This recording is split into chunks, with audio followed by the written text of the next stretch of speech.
Misty, would you call the roll, please? Alan Glanville. Here. J.R. Huddleston. Here. Deborah Johnston. Here. Bill Lukens. Here. Travis Orbach. Here. Larry Pratt. Here. Gary Telkamp. Here. Linda Varvel. Here. Thank you. Would you join me in the pledge of allegiance?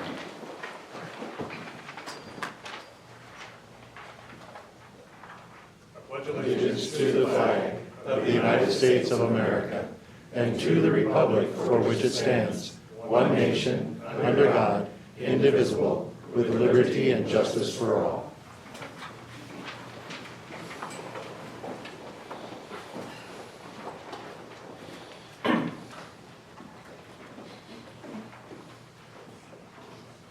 Member council, if you have any conflicts of interest, please let the council know before you vote. And we also don't have microphones tonight, so count on our guests. Let us know if you're hearing our conversations. If not, just step it up a little, please, folks. Need a motion to approve an amended agenda. And we're removing new business item B and C. Make a motion to approve an amended agenda.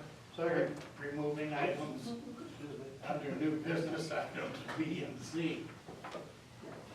I knew it, just got excited. Second. Okay. Very anxious to see what was going on. Yeah. Discussion. All in favor? Aye. Opposed? The motion passes. Can I get a motion to approve the minutes from the previous council meeting? I make a motion to approve the minutes from the council meeting on March 3rd, 2025. Second. Thank you, Linda. Discussion? All in favor? Aye. Opposed? The motion passes. Can I get a motion to approve the bills in between?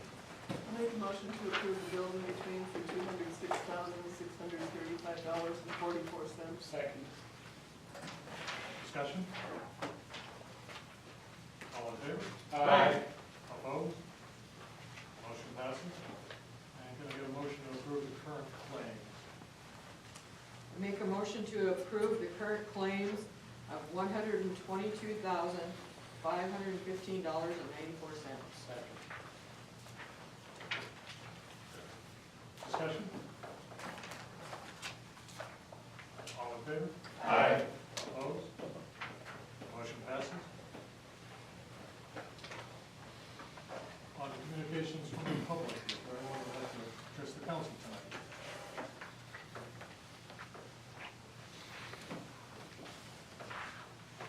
All right. Next on the agenda is the Drinking Water Excellence Award.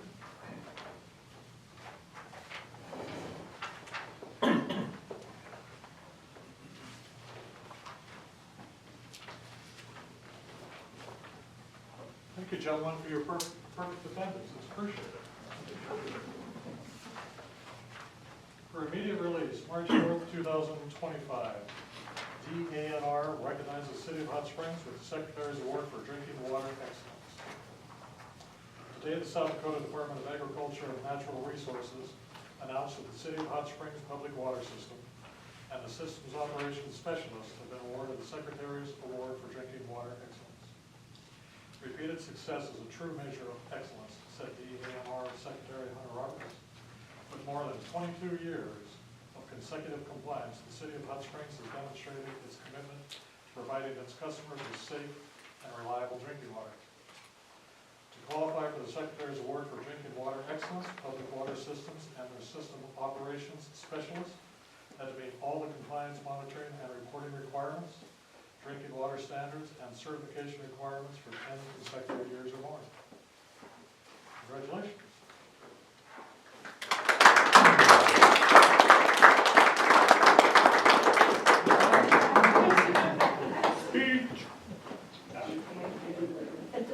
Each of you get 2 minutes per speech. Tracy's got it. All right. So the first one is Secretary's Award for Drinking Water Excellence 2024. By virtue of an authority vested in me, and after due consideration, I do hereby certify that the City of Hot Springs Public Water System Your extra concern and endeavor has met all federal and state requirements for safe drinking water and has supplied 22 consecutive years of safe drinking water to the public it serves. Who wants that? Is that you, Tracy? Sure. We usually put that one down, so you don't.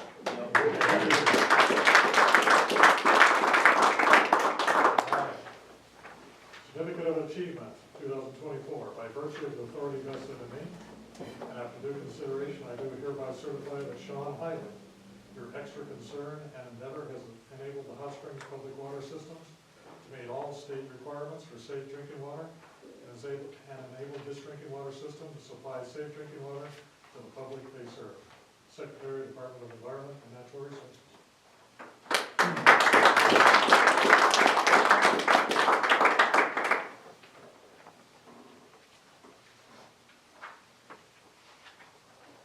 Certificate of Achievement, 2024.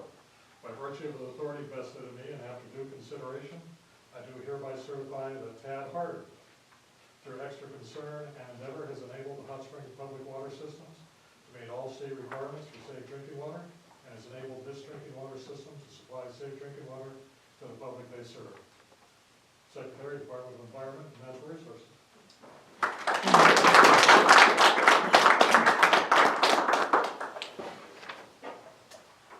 Certificate of Achievement, 2024. By virtue of the authority vested in me and after due consideration, I do hereby certify that Peter Mills, which is correct, I apologize. Miles, all right. Your extra concern and endeavor has enabled the Hot Springs Public Water Systems to meet all state requirements for drinking water, and has enabled this drinking water system to supply safe drinking water to the public they serve. Secretary, Department of Environment and Natural Resources.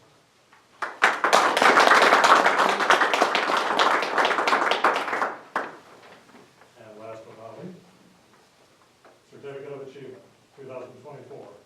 By virtue of the authority vested in me, and after due consideration, I do hereby certify that Tracy Baxter, through extra concern and endeavor, has enabled Hot Springs Public Water Systems to meet all state requirements for safe drinking water, and has enabled this drinking water system to supply safe drinking water to the public they serve. Secretary, Department of Environment and Natural Resources.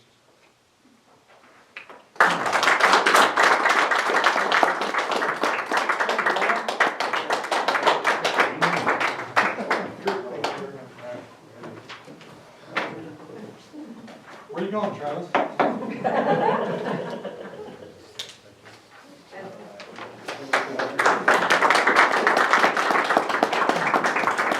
Good job, you guys. Thank you.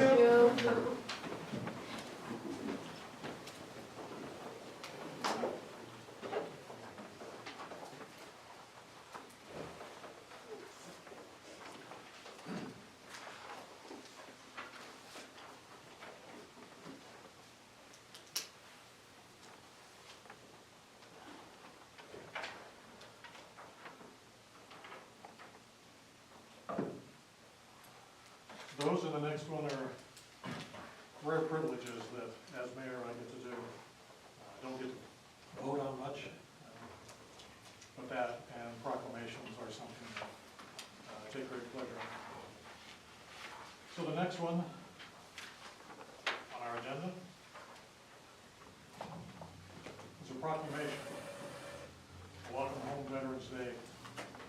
Welcome Home Vietnam Veterans Day.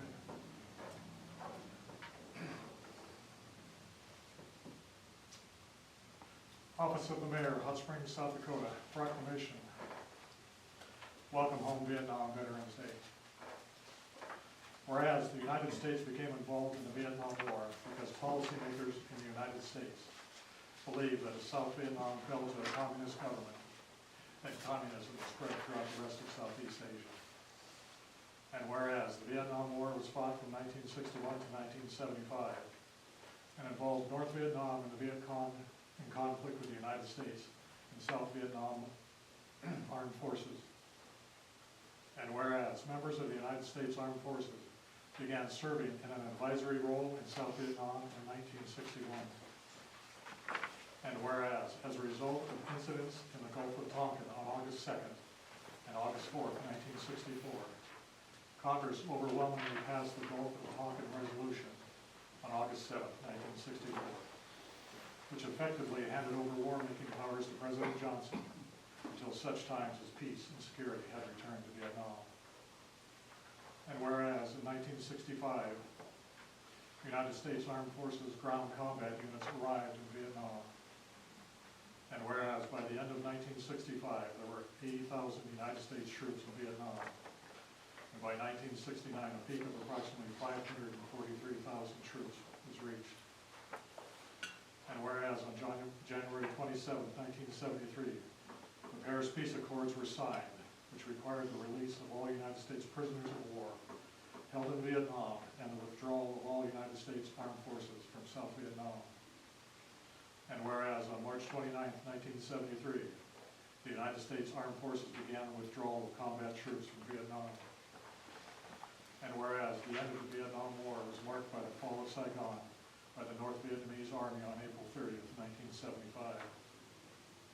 And whereas more than 58,000 members of the United States Armed Forces lost their lives in Vietnam, and more than 300,000 members of the armed forces were wounded. And whereas in 1982, the Vietnam Veterans Memorial was dedicated in the District of Columbia to commemorate those members of the United States Armed Forces who died or were declared missing in action in Vietnam. And whereas members of the United States Armed Forces who served bravely and faithfully for the United States during the Vietnam War were caught upon their return home in the crossfire of public debate about the involvement of the United States in the Vietnam War. And whereas it was also the first time in history America failed to welcome its veterans back as heroes. And whereas the establishment of a Welcome Home Vietnam Veterans Day would be an appropriate way to honor those members of the United States Armed Forces who served in Vietnam during the Vietnam War. Now therefore, be it resolved that the Hot Springs City Council is hereby recognized March 29, 2025 as Welcome Home Vietnam Veterans Day. The Hot Springs City Council further honors and recognizes the contributions of veterans of the armed forces who served in Vietnam. In witness whereof, I have hereunto set my hand and caused to be affixed the great seal of the city of Hot Springs, South Dakota, the 17th day of March in the year of our Lord, 2025. Do we have any Vietnam veterans with us today? Please stand. Jerry? Vietnam era veteran? Anybody here?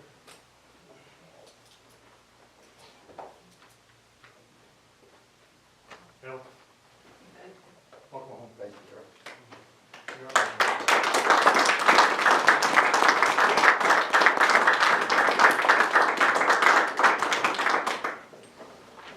Dan Mayor Nelson is also Vietnam Era veteran.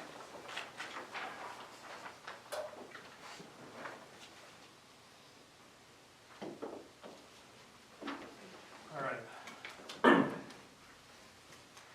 Personnel actions. We get a motion to approve the personnel actions A and B. I make a motion to approve personnel actions A and B. Second. Deborah? Deborah. Thank you. Discussion? All in favor? Aye. Opposed? Motion passes. And for our only ordinance for tonight, can I get a motion to approve the first reading of ordinance 1265? Make a motion to approve the first reading of ordinance 1265, an ordinance revising Title IX General Regulations, Chapter 90, Animals and Fowl, 90.04, Animal Shelter, Keeping of Animals. Second.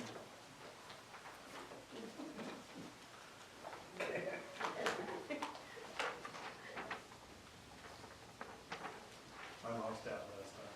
4 times. Discussion? Council, this has been started out in your packets, so you've had an opportunity to take a look at it. Any changes?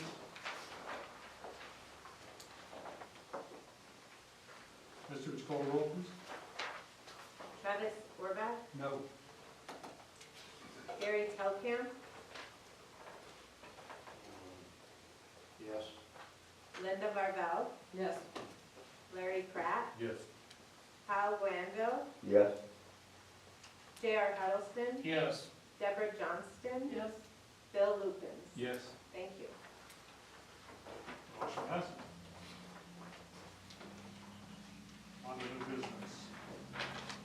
Make a motion to approve the business item A, a reappointment of Don Olsted, Wayne Haven, to the planning commission.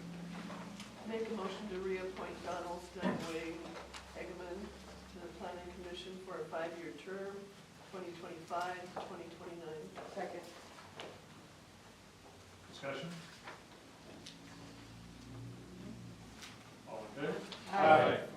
Opposed? The motion passes. We remove new business B and C, so that takes us to new business item D. Can I get a motion to recognize and report the names for the 3 suppliers and their quotes received for the purchase of 8,000 gallons of 100 low-level aviation gasoline? Make a motion to recognize and record the names of the 3 suppliers and their quotes received for the purchase of 8,000 gallons of 100 low-lead aviation gasoline by the Hot Springs Airport as required by South Dakota Codified Law 5-18C-6. Purchase made with City Services Valcon at $4.37 per gallon. Other vendors considered were World Fuel, Ascent Aviation Group at $4.70 a gallon, and Dooley Petroleum at $4.72 a gallon. Second. Discussion? All in favor? Aye. Opposed? The motion passes. Can I get a motion to approve the business item E, an automatic budget supplement to the general fund of the police department? Make a motion to approve an automatic budget supplement to the general fund police department, $2,517.98 to supplies, 101-42100-42610, and $3,000 to travel and conference, 101-42100-42700, for partial reimbursement of expenses and training related to law enforcement tactical training, equipment, and supplies. Reimbursement revenue received from Edward Byrne Memorial JAG Grant Funding, number 2022-BJAG-09-1. Second. Mayor, discussion? All in favor? Aye. Opposed? The motion passes. Can I get a motion to approve the business item F, a travel training request from Building Inspector Wesley Foss? I make a motion to approve travel training request from Building Inspector Wesley Foss to attend the SDML Building Official ICC training in Rapid City, South Dakota on April 8th, 25. Second. Discussion? All in favor? Opposed? The motion passes. Can I get a motion for new business item G, travel training request from Finance Officer Misty Summers Walton? Make a motion to approve the travel training request from Finance Officer Misty Summers Walton to attend the BHA FOA quarterly meeting in Belle Fourche, South Dakota on 4/17/25. Second. Yeah. Misty, can you help us out with the BHFOA acronym? It's a vision test. And you passed. It's the Black Hills Area Finance Officers Association. Thank you. I chair the group and I appreciate you allowing me to go. We did have a meeting in March scheduled, but it was rescheduled, so I did not attend in March for some approved training that you had given me permission for already. How many finance officers are in the Black Hills? I think we have, on average, 15 attend the meeting and closer to 25 in our area.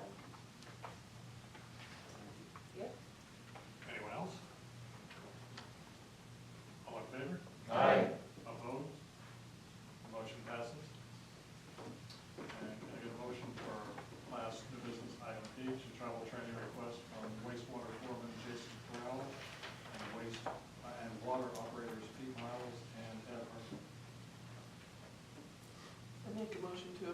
travel training request from wastewater foreman Jason Correll and water operators Pete Miles and Todd Harder to attend the state certification exams in Rapid City, South Dakota on April 10th, 25. Second. Discussion?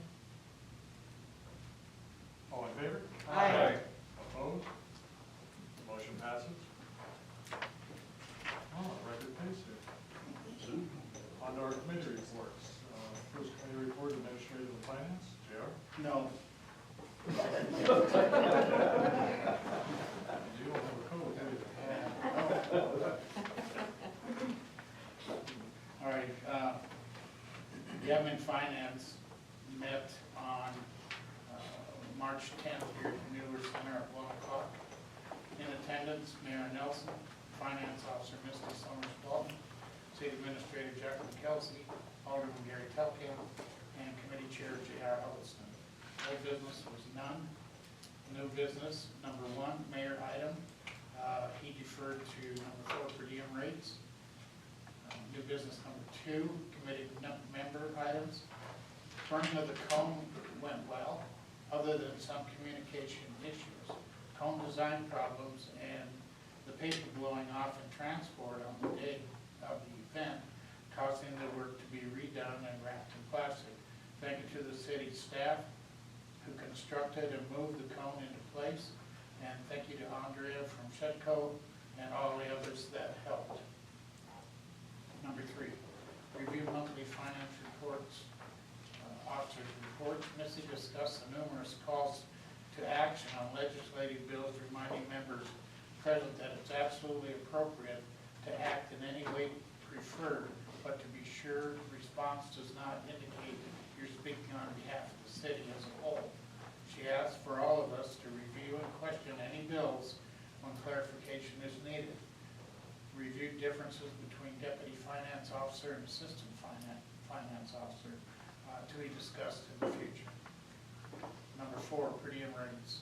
Mayor Nelson provided copies of the City of Hot Springs travel training reimbursement voucher with meal reimbursement rates and state administrative rules regarding the same.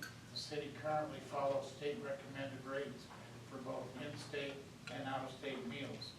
Both the mayor and the PD Chief Norton were advocating to change the reimbursement to per diem paid out as cash and increasing the dollar amounts allowed. After much discussion, the committee recommends using the state-established out-of-state reimbursement rates for meals, and as with all city expenditures, the requester/purchaser must supply receipts. Number 5, PPE clothing. Jacqueline has complete listings of clothing and PPE for each department. She's currently looking at a standard set of city-provided clothing that is logoed, inventoried, and only used while working for city, with things like boots, cold weather gear, other PPE, also coming from an established vendor, and then amounts and intervals as determined necessary based on usage and return of items no longer usable. Some employee feedback included doing away with the allowance to avoid being micromanaged. Existing clothing and PPE policies will be reviewed to ensure any necessary changes in future enforcement are supported. More discussions are necessary. Number 6, long-standing event holders' calendar reservations for City Park Mayor update. Jacqueline updated a list is being established for entities considering long-standing, so priority can be established for ongoing and annual use of city parks for their events. Committee recommends 5 years or more be given seniority and agree with Mayor Nelson's recommendation to rank accordingly by years of established ongoing events.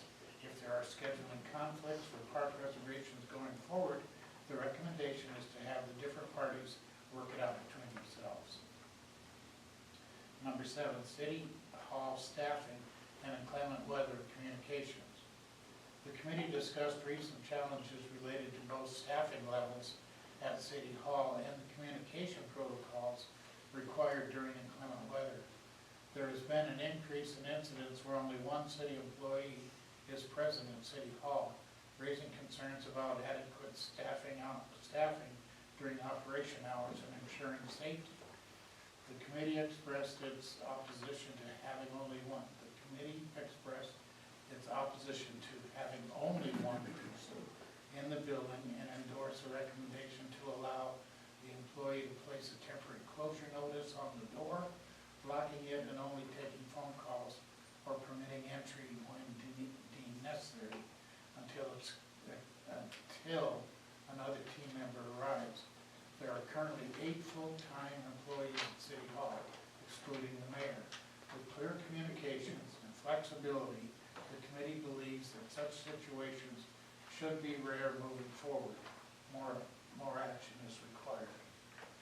Number 8, banners on poles. The committee discussed that sponsorships rather than donations are being solicited and that the banners will feature the sponsor's name as an advertisement. This differs from what was outlined in the original resolution.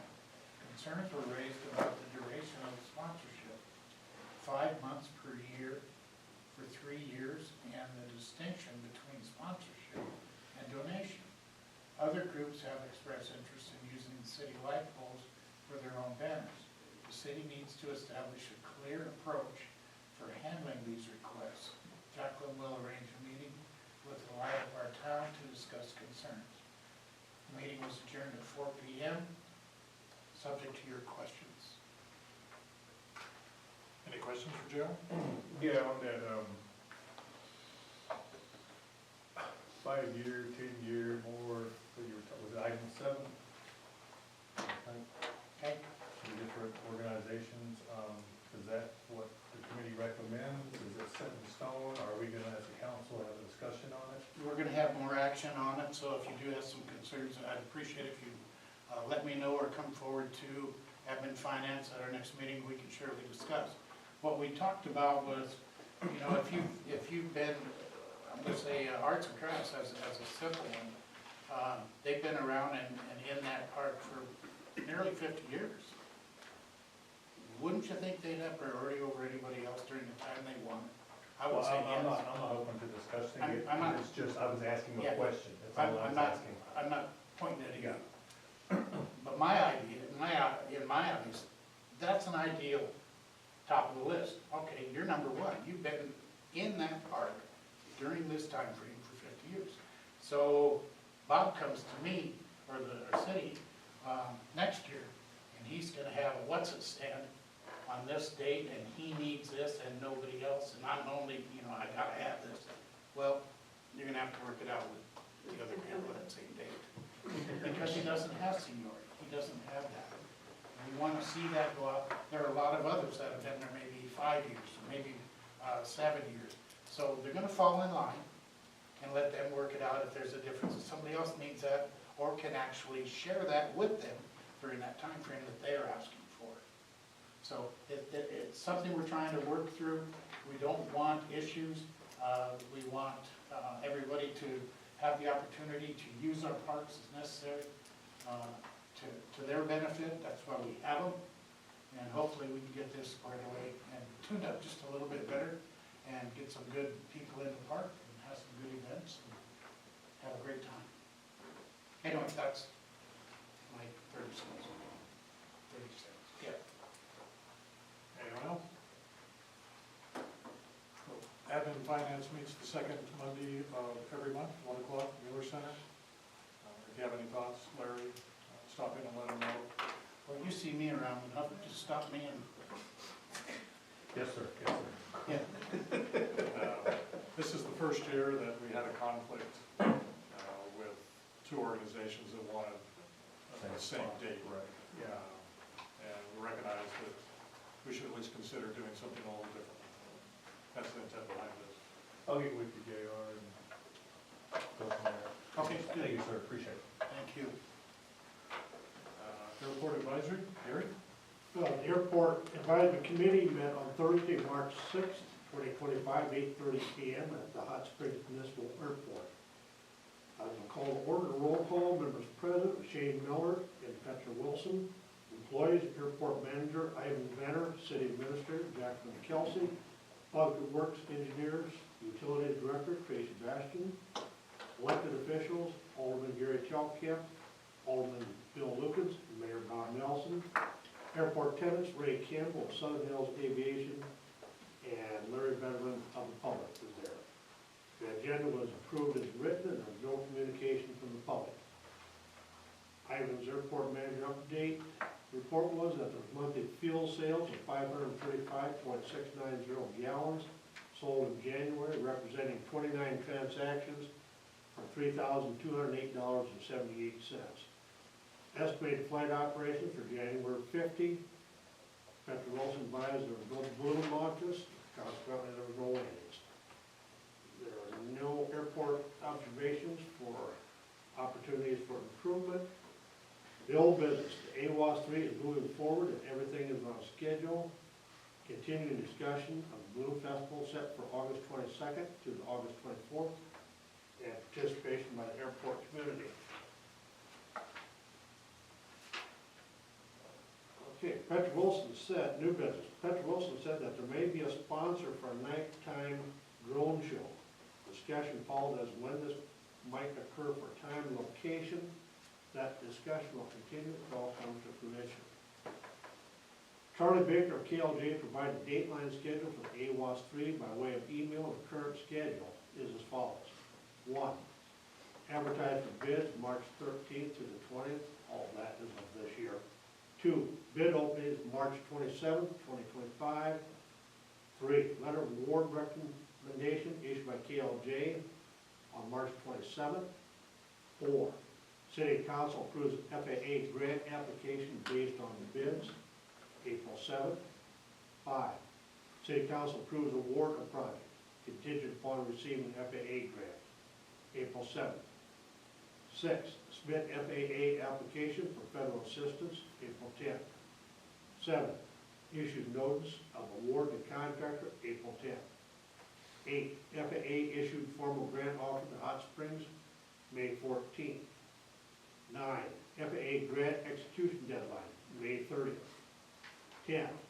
Notice to proceed with construction, August 20th. Okay. Ivan also reported that approximately 500 to 600 gallons of aviation fuel and the fuel tank, 8,000 gallons of fuel have been ordered at a cost of $4.43 a gallon. But I think we've been updated and came in at $4.37. Is that correct, Captain? That's correct. Wrote it correct on the form.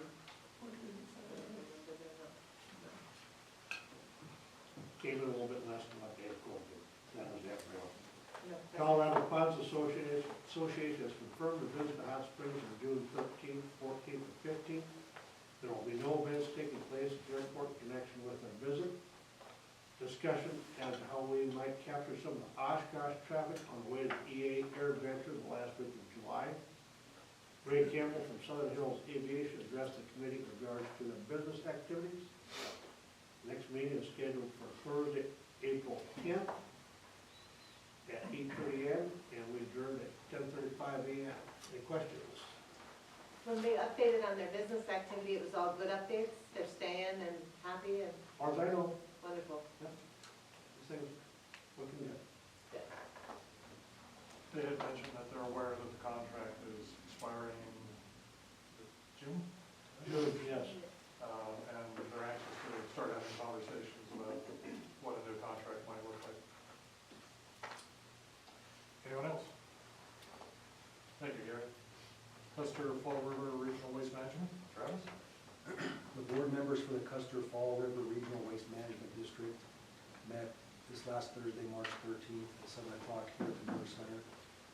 And I usually skip over because nothing's going on there. I'll explain if something happened that affects the city employees or action items that affects the city, but there's rarely anything that ever affects the city, so I just kind of pass over on it. But you can see the minutes online if you're really interested in what goes on at that meeting, because it would affect you because you can take your trash there, right, or you're hauling stuff, so like stuff like that. So The next meeting will be Thursday, May 8th, 7 o'clock here at the Mueller Center.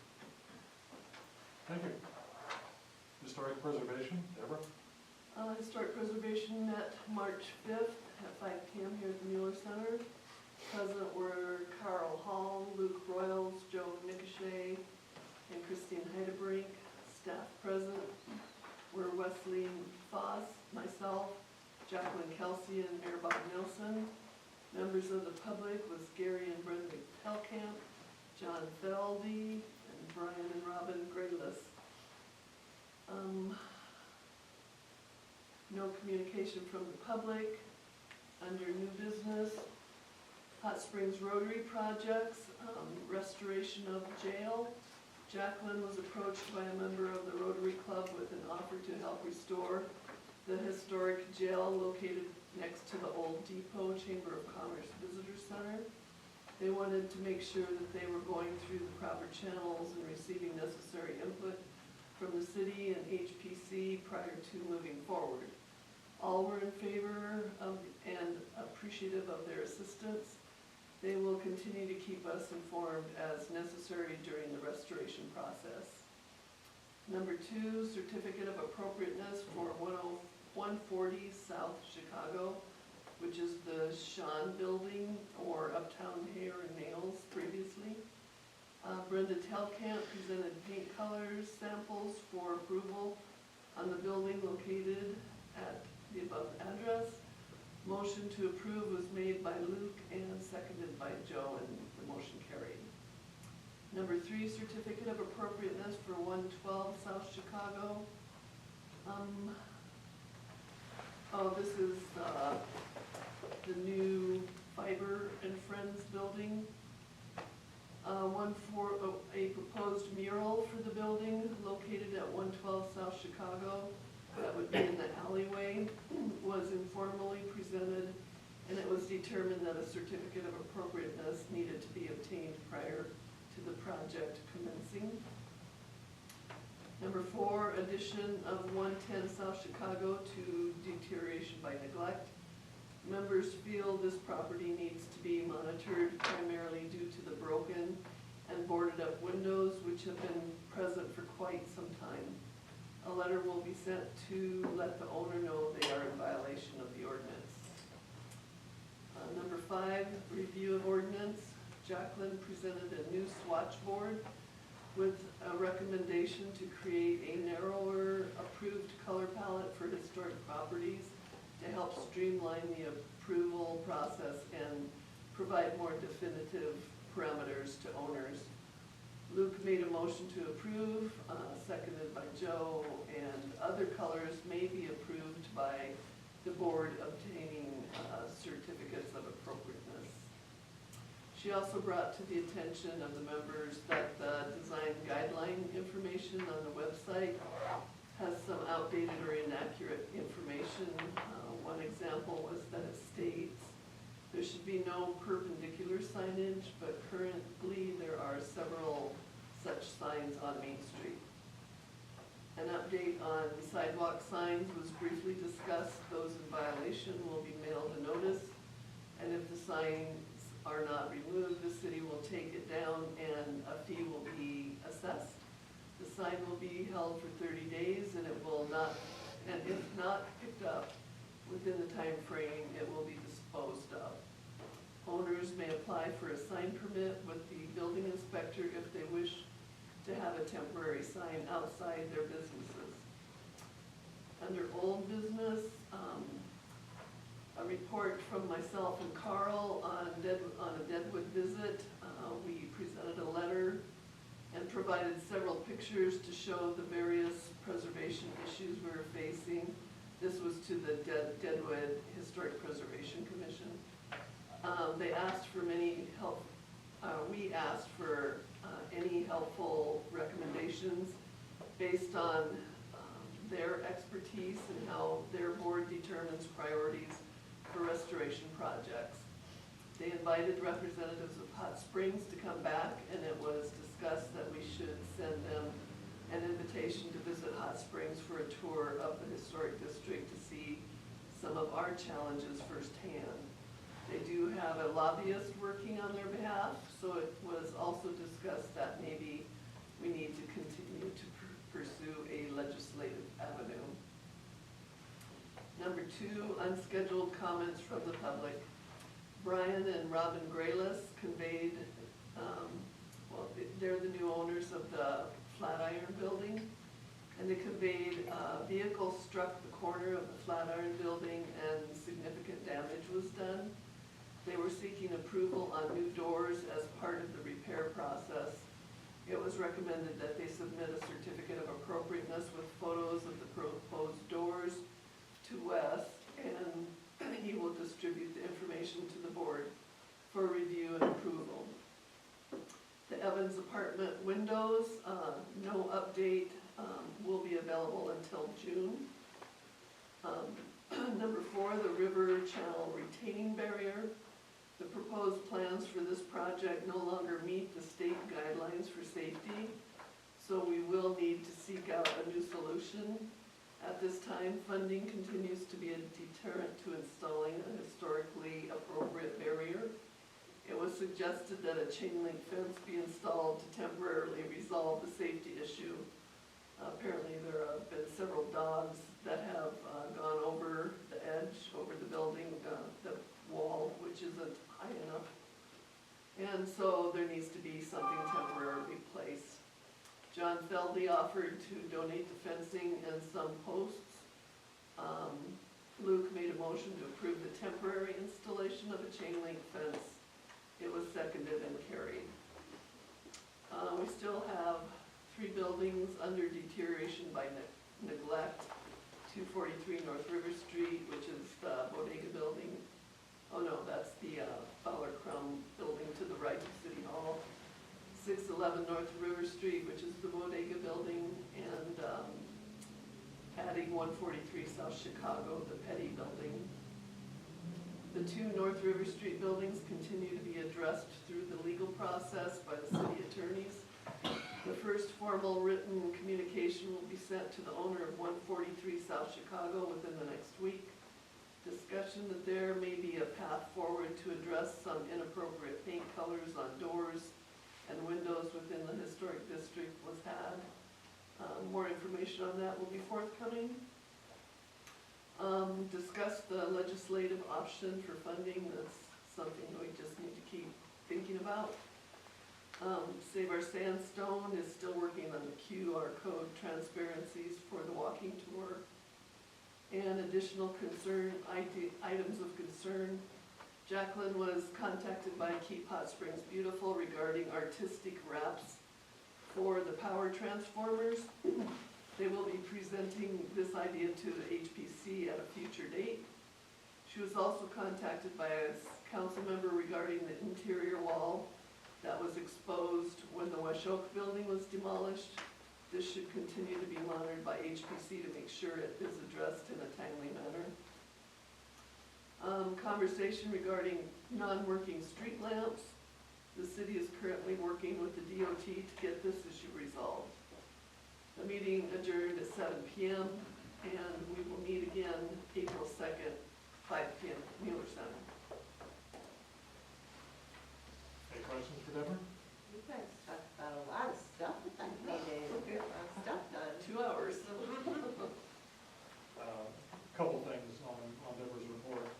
She had mentioned the proposed safety fence just north of Minnetonka. It looked like that 400 feet of cyclone fence was going to be available to the city. That didn't happen. And there have also been some additional comments about putting a cyclone fence up there, and what that does visually and how it looks. So not having the fence available gives us an opportunity to continue the discussion. We had raised the issue with our attorneys. They've given us an opinion. I'm not going to share that tonight because that will be part of the continued conversation with the historic preservation. Jacqueline is going to put that on the agenda so the public is aware that we're going to be having that discussion about it. It came up at the meeting, during the meeting, so the public didn't know we were going to be discussing it.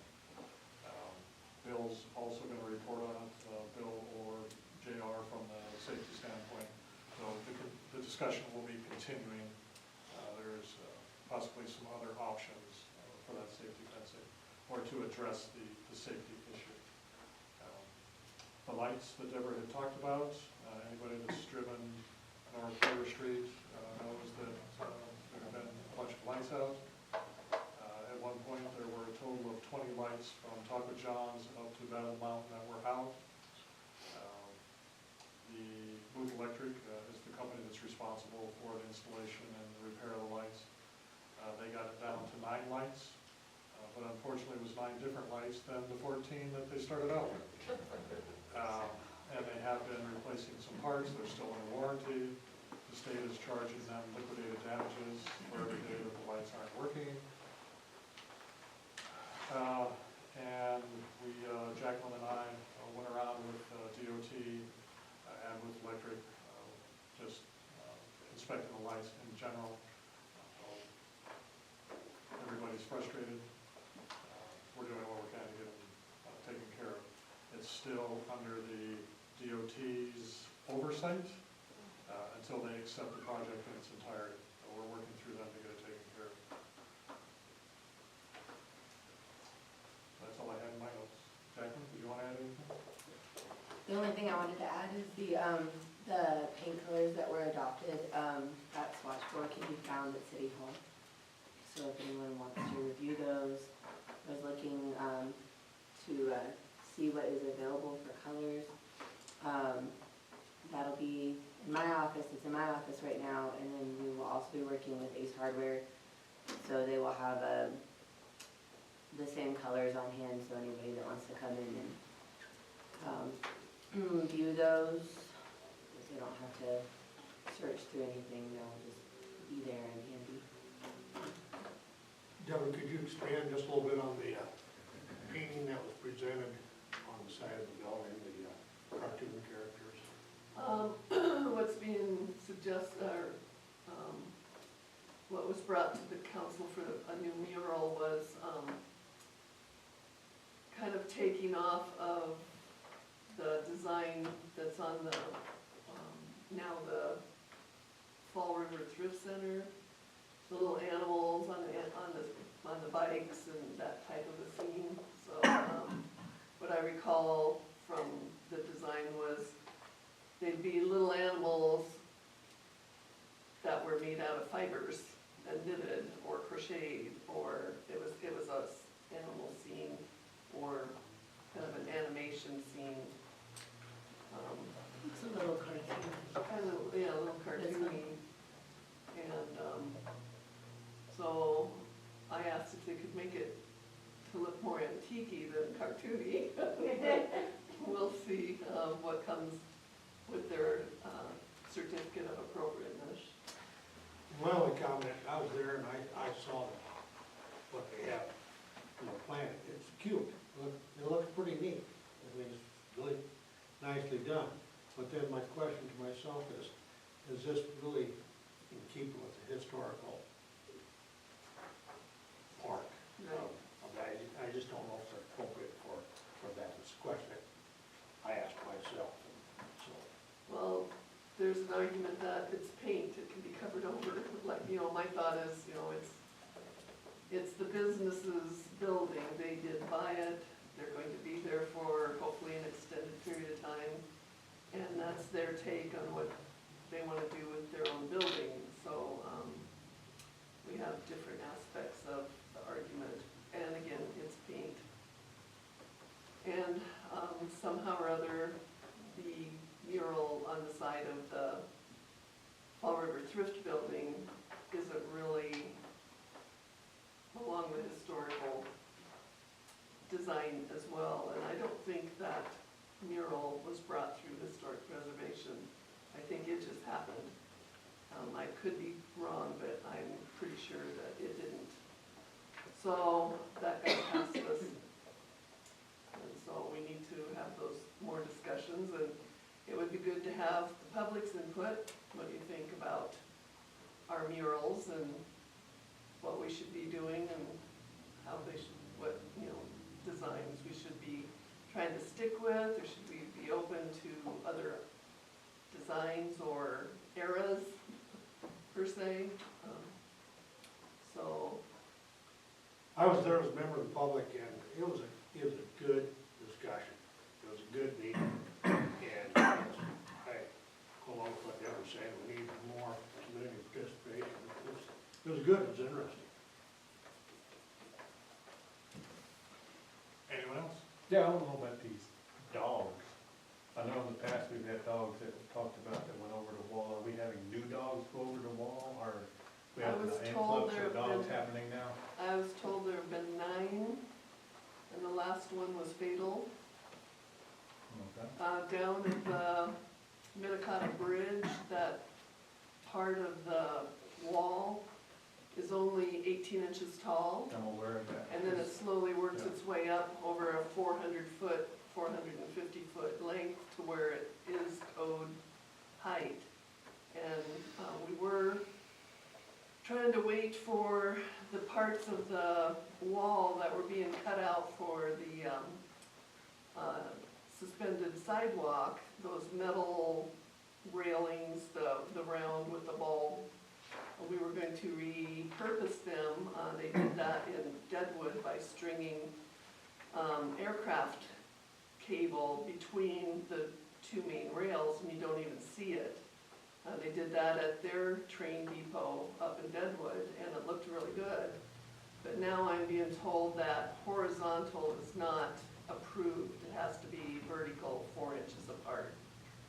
So I'm getting someone here saying that's not true, so we need to know the specifics, because they It were. was in one code version in 2001, and it's been taken out. Horizontal. Well, I appreciate the information. All I asked was about the dogs, and that was it. Well, that's And the reason also, for my it. question associated with that is, since we have a situation with this and it's more prevalent, do we need to put signs up through there, say, watch your dog, watch the edge, stay away from it, keep away? You know, it's just. My question is why weren't they on leashes? Just a second, let me finish, okay? Why were they on leashes? Point of order, ma'am, okay? Thank you. My question is, as a city and safety-wise, is there something that we can do, Jacqueline, to put something up to let the public aware? I know signs don't stop a lot of people, some signs stop people, but safety-wise, if we're not putting something up and somebody's dog or kid goes over that wall, are we liable? Can we get sued? Are we gonna be in trouble? Because we're discussing this, we're well aware of it, we've been talking about it. So right now, if somebody's kid goes over that wall, the grandma, somebody, the city's in trouble. That's all I'm asking. And so we're already in the beginning stages of having those conversations of what to do next without having a chain link fence. So I did reach out to Carl Hall, the president for the HPC, and had him added to the agenda so we can have those discussions going forward. So we are trying to manage this in a timely manner. Thank you. Appreciate it, ma'am. I'm done. I'll drink my water and shut up. But yes, please keep your dogs on leashes. too. Yes. That is city ordinance. Anyone else? Any questions for Deborah?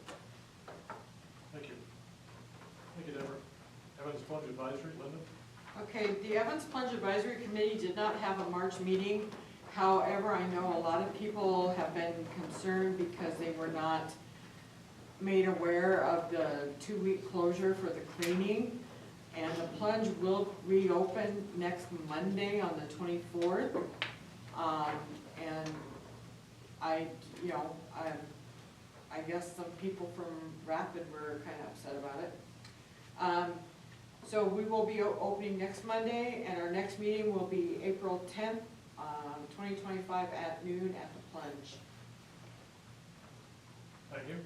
Parks Recreation, Larry, Linda? Okay. Linda reading it, and when she gets to that part, I'd like for you to elucidate on that, would you please? Which part? She'll let you know. Oh, It's all you, Linda, thank you. okay. So the Parks and Recreation met on March 5th at 2 p.m. at the Mueller Civic Center. Present were Mayor Bob Nelson, City Administrator Jacqueline Kelsey, Billy Morrow, Bart Sig, Gary Telkamp, Linda Barbell, Larry Pratt, Deb Johnson, and Caitlin Massa, Jason Midgley, Scott Dolly, Curtis Smith, Barbara Walter, Gerald Culligan, Jim Brocker, Cole Wellnitz, Brenda Gamach, and Dorothy Richards. On updates, all we had was Cape Hot Springs Beautiful by Caitlin. They're planning a mixer event for 3/25/25 at the Mueller Civic Center. New signs for the bump outs. All but one bump out has been adopted, and the themes for the covers for the electric boxes downtown was slightly discussed, but they didn't present anything. Parks, Bart and Billy removed the bushes at the depot area, refurbished 2 bleachers for use at the soccer field, rebuilding old picnic shelters, painting and staining to be used at the pickleball area, 1 completed with another 2 in the process. Under new business, Bee and Butterfly Habitat Fund was presented by Jacqueline, and she presented the proposal for this project, and we'll research it further if there is an interest and an area identified for this. After discussion, it was suggested a good area would be along the river by Centennial Park. Number 2, the Centennial Park restroom renovation. Morris Nelson of the Rotary Club has reached out to Jacqueline about performing much-needed restoration on the 20-year-old building. More information is needed, and we will move this to old business. 3, the soccer field revamp. Jim Brocker. A plan was presented to backfill and level the soccer field behind the Mueller Center. They wish to start this project mid-April after the city has checked the pressure in the sprinkler system and any drainage issues, with no play on the field until August. So they're taking, I think they got grants or donations for that. And number 4, establishment of a Hot Springs Area Council, Brenda Gamach and Dorothy Richards. This group wants to be under Parks, Recreation, and Cultural Development. Discussion was this group should be a standalone group to contact other like groups in town to join, but suggested they obtain a 501c3 for their group. 5, the softball field fence, Scott Dolly presented a request to raise a portion of the fence to 7 feet in height, repair parts of it. They are asking for donations of dollars or labor to assist. There is no money allocated in the 2025 budget, but encouraged to bring back estimates to the next meeting. Number 6, the linking fences display was removed from Centennial Park. Old business. 1 was Light Up Our Town resolution was passed at the February 18th, 2025 council meeting. 2, the Butler Park Disc Golf Course resolution was passed at the March 3rd, 2025 council meeting. Public comment. Jason Midgley asked about the light control at the pickleball basketball courts as it is not operating properly. Billy responded only 1 quote was received and it may not be fixed this year. Gerald Culligan reported that the donations for the Centennial Park fountain have met their goal and the work will commence as soon as the weather allows. Did you want to add anything, Jacqueline? I did. Only comment I had was about the work that they're planning on doing with the soccer field out here at the Mueller Center. It was noted at that meeting by Billy that he doesn't believe that the sprinkler system has the capacity or capability to water that entire field. So Bart, though, seemed to think that it would be fine. So then I spoke to Billy about it again today. He doesn't think that there's going to be enough pressure. But the take on it is that we already made Jim aware of this at the meeting, and it's been brought up. So they're just kind of assuming that responsibility, and that if the project fails or is not watered correctly. We made it known that that was a potential, so. I appreciate that, that's what I wanted brought up, so Oh. that's put out there in the general Okay. public. So this meeting adjourned at 3:32 PM. The next meeting will be April 2nd, 2025, 2 PM at the Mueller Civic Center. Any questions? Is there any way to retrofit that sprinkler system? I'm not sure. We can ask. Maybe a landscaper. War zones? It's possible, you can do anything in the big enough roll of 20s. The city just doesn't have that big a roll right now.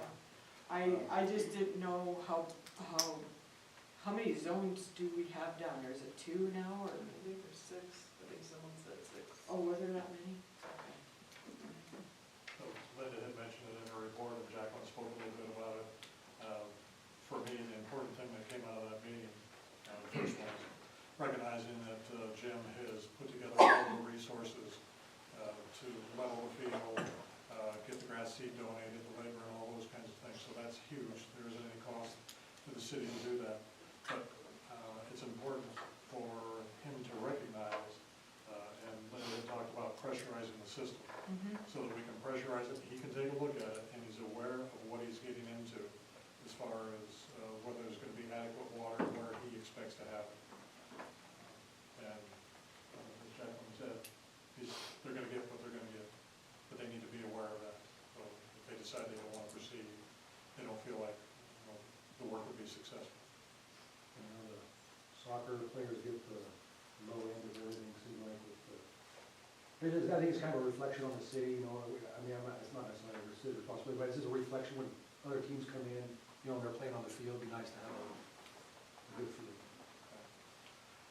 Jim's priority is to get the field level so that knees and ankles and everything else. All right, anything else for Linda?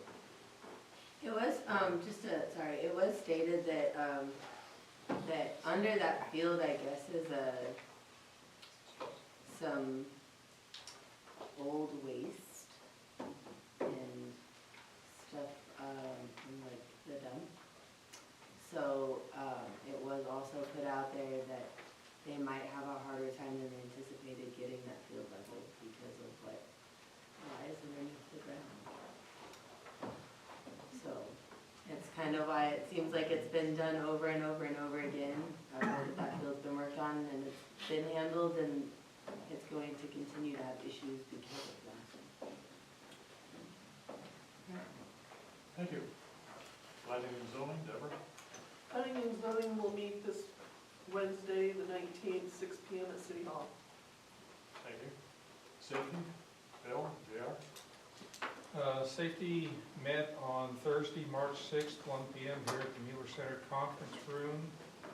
Present were JR, myself, Deborah, Gary, the mayor, Chief Norton, Jacqueline. From emergency management were Dar Coy and Gary Baker. Members of the public were Carolyn Cook, Georgia and Perry Holmes, John Hudson, and Betty Schumacher. We amended the agenda to include a new business item regarding the safety fencing along the flood channel. Under communications from the public, the members of the public present wanted to first thank the Hot Springs Volunteer Fire Department for their prompt action on a recent grass fire in their neighborhood near Summit Road. All present communicated their concern regarding the lack of fuels management in the area and requested the city restart the process to attain fuels reduction grants. Under an update from the police department, all equipment has been purchased from the Justice Assistant Grant, and reimbursements have been received or are being processed, and you saw a lot of that in your claims tonight. The chief also provided a general update on cases currently being worked.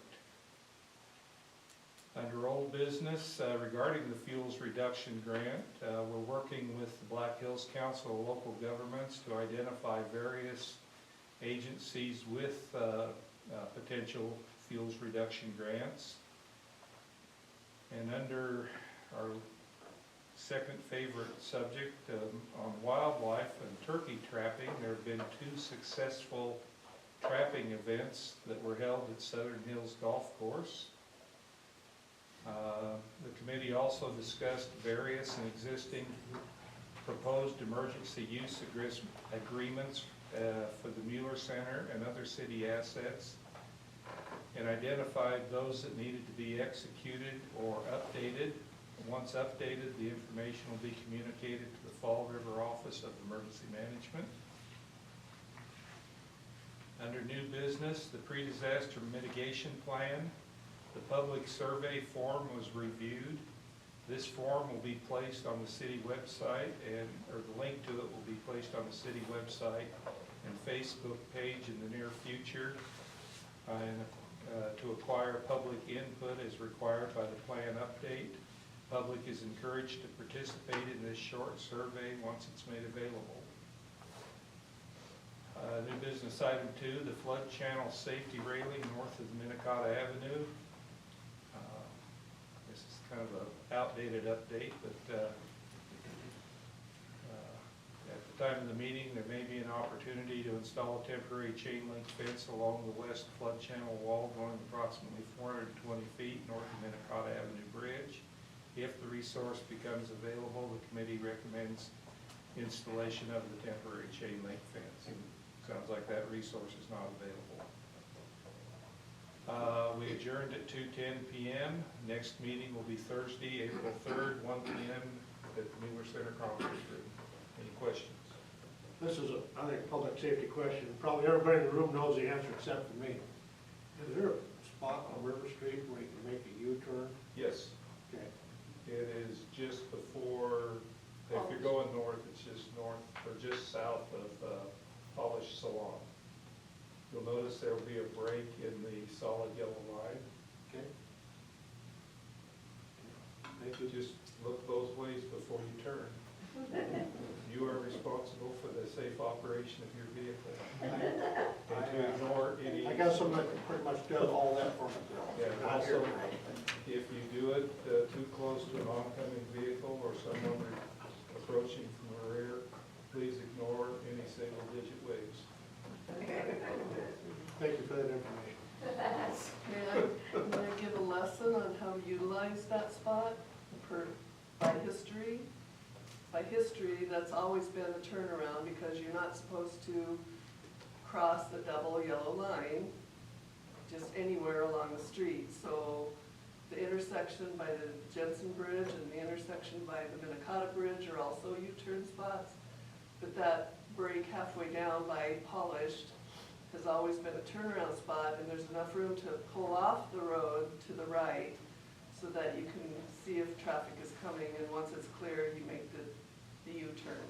So that's always been how it's supposed to be done. When we started that first walk, before they constructed, there was probably 50 or more complaining about there's no place to turn because every yellow line is a double yellow line. And everybody knows that's illegal to cross the double yellow line.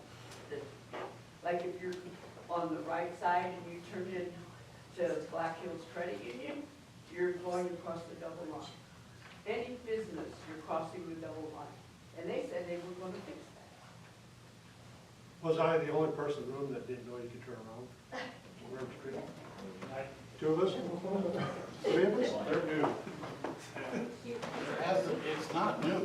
No, I said these two are Since new. construction, I didn't know they had that. I know the old one had a little circular area. Yeah, they But I took it out. didn't tell the new one. If I see you next time, you see my bus, watch me, I'll show you how to do it, okay? If my bus can turn, anybody can turn. They were originally gonna take that away, and then it was argued by several, I don't know who, but they got it put back into the design. It's not just a turnaround heading north, it's also a turnaround coming south. It's an official turnaround. When you look at it, you'll see that there are no double yellow lines there. The double yellow lines, there's a lot of you can, you can't. The latest official word that we've gotten from DOT and Highway Patrol is you can cross a double yellow line if you're parking. So, Oh. you know, going north or south, and you cross it to pull into a parking spot on the opposite side of the street. They're telling us that's okay. It's not okay to do a U-turn across the double yellow line. So now I have my excuse. That is not. Like most traffic signs or laws or whatever, it comes down to, you know, would you please consider not, you know, stopping at the stop line, or would you please consider stopping at the stop sign? If it doesn't inconvenience you too much, would you stop at the stop sign? All of those kinds of things. It's gotten to the point, I'll rattle on, so I won't go into it. I'll save you. Would you like to know when Public Works is next meeting? JR, do you have anything you'd like to add to public safety? We didn't have this, it's an ongoing discussion. Please, folks, if you're listening, stop feeding the turkeys. I went on about this a couple meetings back, but the state will not help us in town if you continue to feed the turkeys. They won't come in and trap and remove them. Please, please, stop. And the deer. And the deer. My crab apples are falling off my tree. I'll send the deer to your area. I'll walk out with a note. Are they gonna do more trappings further into town? They won't come into town because people feed the turkeys. So they won't trap, or they won't trap in town. They won't net them and move them because people are feeding. So they've got to stop. It's against ordinance, by the way. You will be fined if you're caught. And since we're letting everything out in the open, okay? Can we go on to Public Works? Please. All right. Public Works? Public Works. Hell? Public Works will meet Tuesday, April 1st, 1 p.m. at the Mueller Center Conference Room. Thank you. Southern Hills Golf Course, we did not have a committee meeting, and it's been a while since we've talked about the golf course, and Superintendent Jason Happy did provide an update. Mills and JR have already talked about the turkeys, but Game Fish and Parks has concluded their turkey trapping for the season at the golf course. 70 turkeys were removed and relocated. We still have a turkey, we still have turkeys, and the management of the turkeys will not end. He expects it will be an ongoing issue with keeping them away from the greens. First two projects of the season will include finishing number 6 tee box, landscaping around the clubhouse, and the cart path cleanup on hole 13. They're working on projects from last fall, and they hope to get those finished yet this season, get them finished up soon. It will still take a few weeks, especially for the greens, before we can start working aggressively for playability and course condition. They need some heat to get grass growing. Once the heat comes, the turf will start growing, and with the growth, they'll be able to mow off the brown tops of the grass, roll the greens, and the grass will be able to still to fill itself in. For golfers that want to get a membership, they are taking, you can pay for the memberships online. You don't have to go to City Hall to do that. And they are accepting tee times with the improvement in the weather. I expect that we'll probably have our first official meeting, golf course meeting, be the second Monday in April, once the course officially gets opened up. Any questions on the golf course? All right. City Administrator report. Jacqueline, do you have anything for us? Not tonight, no. Thank you. Finance Officer report, Misty? We had good response of RSVPs for the SDML District 9 meeting in Custer on Wednesday, April 2nd. Social hour starts at 5:30. The meal starts at 6:30. It's over by 8. I thank you for your interest. We all have a good time. I've been working on the 2024 financial statements, only capital asset additions, deletions, depreciation, and construction in progress entries remain. We have a valuation consultant with HCA Asset Management working with our South Dakota Public Assurance here Tuesday, March 25th through the 27th, to do property appraisals. On the 20th of March, we have a meeting with our Wellmark Account Services rep for our annual renewal meeting. Our premiums are going down 2.71%. It's nice to see a decrease. I just wish it was close to what the increases have been, but we'll take it. Preparing for our 2025 municipal election, which we are partnering with the school district. That's on June 3rd. Nominating petitions are currently being circulated by interested candidates. They're due by 5 p.m. Tuesday the 25th. It's a good time to remind voters to make sure that your voter registration is current. The deadline for voter registration will be May 19th. And our legislative session officially wrapped up. We just are waiting for some details, and then we'll get a nice, good update at our district meeting of all the new legislation that's passed this year. That's all I have. Any questions for Misty? Thank you. Thank you. Could I make a change on historic preservation? We're changing that day because of the SDML meeting. Okay. And I think it's gonna be April 1st. Yeah, April 1st. April 1st, which is the day before, Tuesday. 5 p.m. Sorry about that. Thank you. I don't have anything for you. That brings us to executive session. We get a motion for our executive session. Make a motion, we go into executive session in accordance with South Dakota Codified Law 1-25-2-3 legal. Second. Did you get that? I did, thank you. Discussion? All in favor? Aye. Opposed? The motion passes. For the public, there will be no action taken after we come out of executive session. But we'll need to use this room for executive session. Need to ask the public to give us some private time. So we're back in session at 9:21. Can I get a motion to adjourn? I make a motion to adjourn? Second. Hal? Discussion? Hal? Yes. All in favor? Aye.